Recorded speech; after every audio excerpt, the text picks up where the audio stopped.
క్రీస్తునందు ప్రియమైన వాళ్ళారా, అనుదినము ఆయన వాక్యమును ఆలకించి ప్రార్థనలు చేయడానికి దేవుడు అనుగ్రహించిన ఈ మహాకృపను బట్టి నేను ఎంతగానో దేవుని స్తుతిస్తున్నాను. ఈ సమయంలో ఒక దివ్యమైన అంశాన్ని మనం ధ్యానం చేయబోతున్నాం. స్కిప్ చేయకుండా ఆఖరి వరకు ఈ వాక్య సందేశాన్ని ఆలకించి ఆశీర్వదింపబడాలని ప్రేమతో మనవి చేయుచున్నాను. యెషయా గ్రంథము 26వ అధ్యాయము 16వ వచనము. యెహోవా, శ్రమలో వారు నిన్ను తలంచుకొనిరి, నీ శిక్ష వారి మీద పడినందున వారు విశేషముగా దీన ప్రార్థనలు చేసిరి.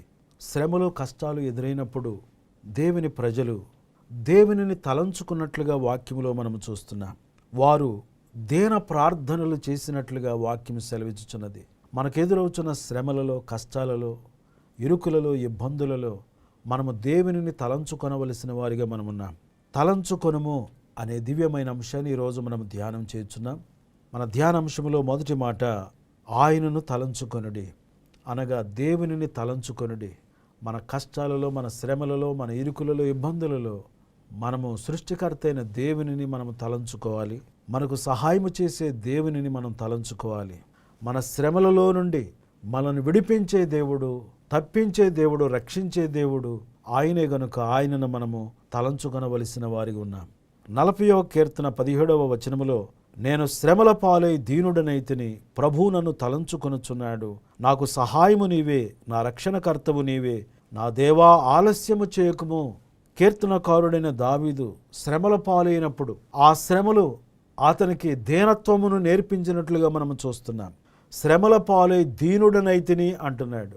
ఈ శ్రమల పాలై దీనుడుగా ఉన్నటువంటి దావీదును దేవుడు తలంచుకొనుచున్నట్లుగా వాక్యములో మనం చూస్తున్నాం. మనము శ్రమల గుండా వెళుచున్నప్పుడు మనం తగ్గించుకొని దీన మనసు కలిగి ఉన్నప్పుడు దేవుడు మనలను తలంచుకునే దేవుడుగా ఉన్నాడు.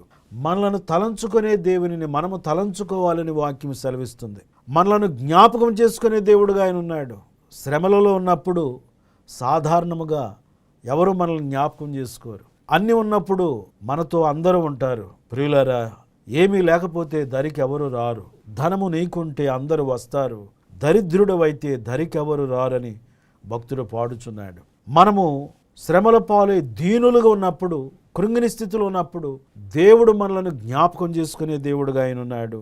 ఆయనే మనలను లేవనెత్తే దేవుడుగా ఉన్నాడు. గనుక మనలను జ్ఞాపకం చేసుకునిచున్న దేవుడు, శ్రమల పాలై మనము దీనులుగా ఉన్నప్పుడు దేవుడు శ్రమలలో కూడా మనకు తోడుగా ఉండే దేవుడుగా ఉన్నాడు. శ్రమలోనైనా నేను నిన్ను విడువను అంటున్నాడు.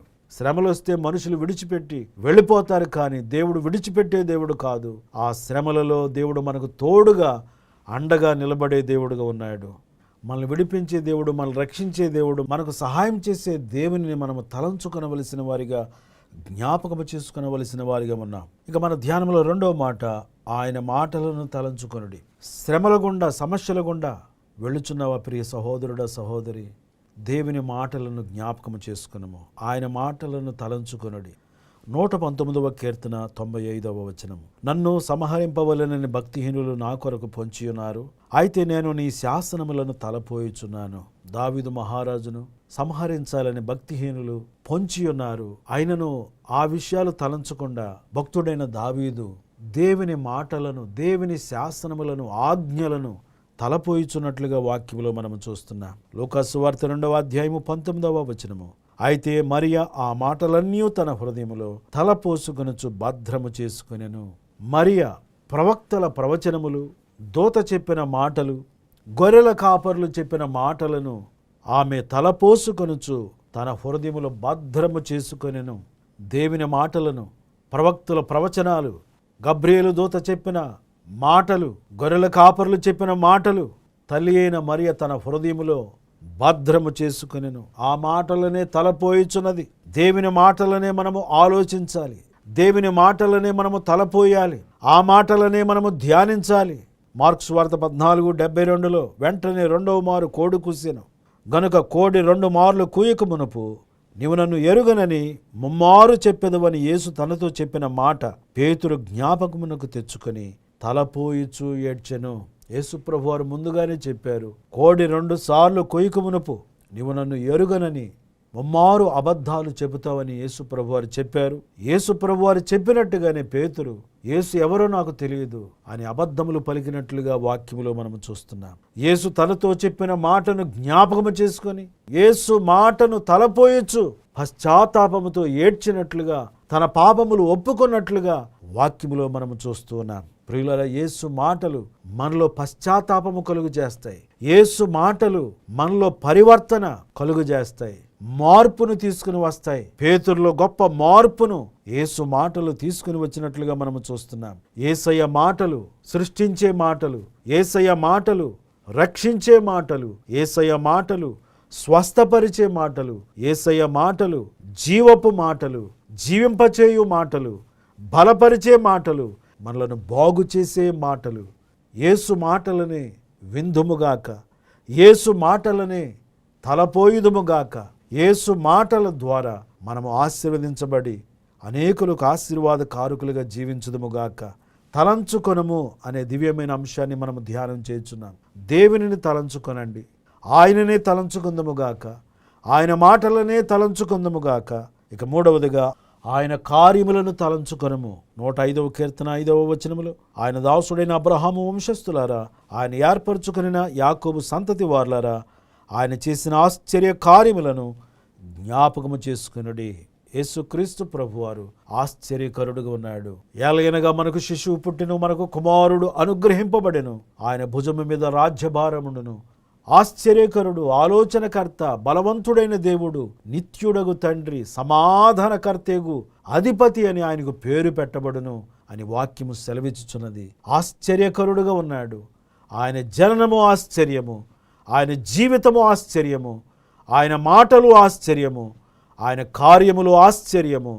ఆశ్చర్యకరుడు, ఆశ్చర్య కార్యములు చేసే దేవుడై ఉన్నాడు. ఆయన మీ కొరకు ఎన్ని గొప్ప కార్యములను చేసినో అది మీరు తలంచుకొనుడి అని వాక్యం సెలవిచ్చుచున్నది. ఇంతవరకు మన జీవితాల్లో ఆయన చేసిన ఆశ్చర్య కార్యములన్నిటినీ మనము తలపోసేవారిగా మనం ఉండాలి. తలంచుకొని కృతజ్ఞతాస్తుతులు చెల్లించాలి. మనందరి జీవితంలో యేసయ్య చేసిన ఆశ్చర్య కార్యములన్నిటినీ తలంచుకొని కృతజ్ఞతాస్తుతులు చెల్లించుదుముగాక, కృతజ్ఞత అర్పణలు అర్పించుదుముగాక, కృతజ్ఞత కలిగి జీవించుదుముగాక. మత్తయి సువార్త 16వ అధ్యాయము 23వ వచనము నుండి, అయితే ఆయన పేతురు వైపు తిరిగి, సాతానా, నా వెనుకకు పొమ్ము, నీవు నాకు అభ్యంతర కారణమై ఉన్నావు. నీవు మనుషుల సంగతులనే తలంచుచున్నావు గాని దేవుని సంగతులను తలంపకు ఉన్నావని పేతురుతో చెప్పాను. ఒక సందర్భములో పేతురును యేసు ప్రభువారు ఈ విధముగా గద్దించినట్లుగా మనం చూస్తున్నాం. ఆయన పేతురు వైపు తిరిగి, సాతానా, నా వెనుకకు పొమ్ము, నీవు నాకు అభ్యంతర కారణమై ఉన్నావు. సాతాను ఈ మనుషుల సంగతులనే ఆలోచించేటట్టుగా చేస్తాడు. మనుషులను గురించిన సంగతులనే ఆలోచింపజేస్తాడు. దేవుని సంగతులను, దేవుని కార్యాలను ఆలోచించేటట్టుగా చేయడు. దేవుని కార్యాలను, దేవుని సంగతులను నీకు జ్ఞాపకమునకు తీసుకుని రాడు. అందుచేతనే యేసు ప్రభువారు సాతానా, నా వెనుకకు పొమ్ము అని గద్దించడం మనం చూస్తున్నాం. మనము దేవుని కార్యములను తలంచేవారిగా ఉండాలి. దేవుని రాజ్యమును గురించిన ఆలోచన, దేవుని కార్యములను గురించిన ఆలోచన, సంఘమును గురించిన ఆలోచన, దైవజనులను గురించి ఆలోచన, సేవా పరిచర్యను గురించిన ఆలోచన కలిగినటువంటి వారమై దైవరాజ్య విస్తరణ కొరకు పని చేసే వారముగా, కార్యములు చేసేవారిగా మనం ఉండాలి. మన ధనమును ఖర్చు పెట్టేవారిగా మనం ఉండాలని వాక్యము సెలవిచ్చుచున్నది. మనుషుల సంగతులనే ఆలోచింపజేసి దేవుని సంగతులను మరుగు చేస్తాడు సాతానుడు. దేవుని కార్యములను గురించి మనం ఆలోచన చేస్తున్నామా? దేవుని మందిరమును గురించి, దైవజనులను గురించి ఆలోచన మనకున్నదా? పరిచర్యను గురించిన ఆలోచన, దేవుని రాజ్యమును గురించిన ఆలోచన మనకున్నదా? ప్రియులారా, వాక్యములో మనం చూస్తున్నప్పుడు ఆ విధముగా దేవుని కార్యాలను మనము తలపోయిచు, దేవుని కార్యములు విరివిగా జరుగునట్లుగా మనము సహకారం అందించే వారిగా మనం ఉండాలని వాక్యము సెలవిచ్చుచు ఉన్నది. 107వ కీర్తన 21వ వచనం నుండి మనం చూస్తే, ఆయన కృపను బట్టి నరులకు ఆయన చేయు ఆశ్చర్య కార్యములను బట్టి వారు యెహోవాకు కృతజ్ఞతాస్తుతులు చెల్లించుదురుగాక, వారు కృతజ్ఞతార్పణలు చెల్లించుదురుగాక, ఉత్సాహ ధ్వనితో ఆయన కార్యములను ప్రకటించుదురుగాక. దేవుడు మనందరి జీవితంలో ఎన్నో గొప్ప కార్యములు చేసి ఉంటుండగా ఆయన కార్యాలను తలుద్దాం. ప్రియులారా, ఇంతవరకు ఆయన మన పట్ల చేసిన కార్యాలు మనము దేవునిని తలంచుకొందుముగాక, దేవుని మాటలను తలంచుకొందుముగాక, దేవుని కార్యములను తలంచుకుందముగాక, జ్ఞాపకము చేసుకొని కృతజ్ఞతాస్తుతులు చెల్లించి కృతజ్ఞతార్పణలు అర్పించి కృతజ్ఞత కలిగి జీవించుదముగాక, కృతజ్ఞత కలిగి ఆయన కార్యములను ప్రచురము చేయుదముగాక. దేవుడి మాటలు మన కొరకు దీవించునుగాక. ఆమేన్. ప్రార్థన చేసుకుందాం ప్రియులారా. దయగల మా తండ్రి, ప్రేమగల మా యేసు ప్రభువా, నిన్ను స్తుతిస్తున్నాము. తలంచుకొనుము అనే దివ్యమైన అంశము ద్వారా ఈరోజు మాతో మాట్లాడినందుకై నిన్ను స్తుతిస్తున్నాము. సృష్టికర్తవైన నిన్నే మేము తలంచుకోవాలని, నిన్ను తలంచుకుంటే మాకు ధైర్యము, నిన్ను తలంచుకుంటే మాకు సంతోషము.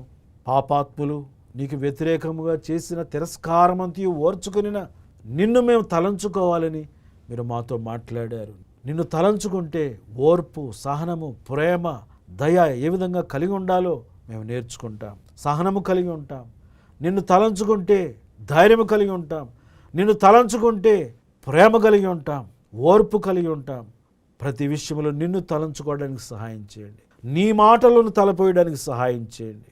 అయ్యా, నీ కార్యములను తలంచి కృతజ్ఞతాస్తుతులు చెల్లిస్తూ కృతజ్ఞతార్పణలు అర్పిస్తూ కృతజ్ఞత కలిగి జీవించినట్లు కృపను అనుగ్రహించుమని ప్రార్థన చేస్తున్నాను. యేసయ్యా, నీ బిడ్డలను ముట్టి స్వస్థపరచండి. ప్రతి ఒక్కరిని స్వస్థపరచండి. కృంగిన వారిని లేవనెత్తండి.